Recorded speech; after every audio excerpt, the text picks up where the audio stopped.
Hi guys. So after a long time நம்ம ஒரு video போட்டிருக்கோம். இன்றைக்கி எங்கே போயிருக்கோன்னு பார்த்தீங்கன்னா ஒரு லாங் ரைட் தான் போனோம்.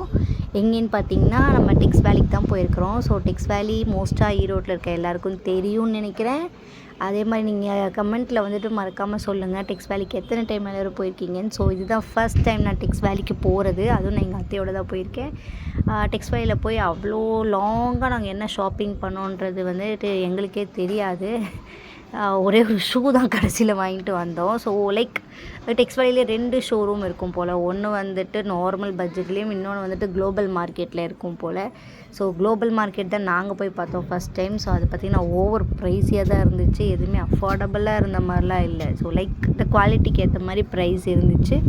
ஸோ இதே மாதிரி நீங்கள் எல்லாம் டெக்ஸ் வேலியில் போய் எப்போ ஷாப் பண்ணுவீங்க, எப்படி ஷாப் பண்ணுவீங்க? பட் நான் மோஸ்ட்டாக கேட்ட வரைக்குமே டெக்ஸ் வேலியில் வந்து லைக் இது வந்து காஸ்ட் கம்மியாக தான் இருக்கும் மற்ற ஷாப்ஸோட கம்பேர் பண்ணுறப்போன்ட்டு சொல்லியிருக்காங்க. ஸோ அதே மாதிரி நீங்களாம் எந்த மாதிரி சமயத்தில் போயிட்டு நீங்கள் ஷாப்பிங் பண்ணுவீங்க, எப்படி அந்த ப்ரைஸ் எஸ்டிமேஷன் இருக்கோ அதெல்லாம் வந்துட்டு தெரிஞ்ச கமெண்ட்டில் மறக்காமல் சொல்லுங்கள்.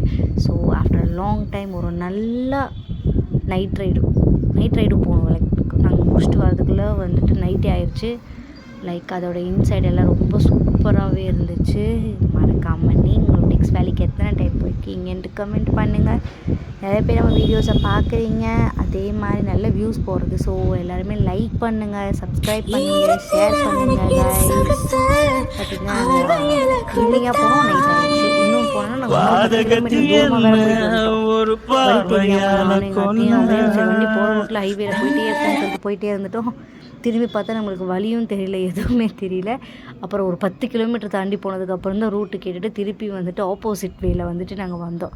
ஸோ இந்த மாதிரி நீங்கள் எல்லாருமே யாரு கூடயாவது தப்பாக ரூட் போட்டு கூகுள் மேப் போடும்போது நான் தப்பாக தான் ரூட் போட்டுட்டு போவோம்.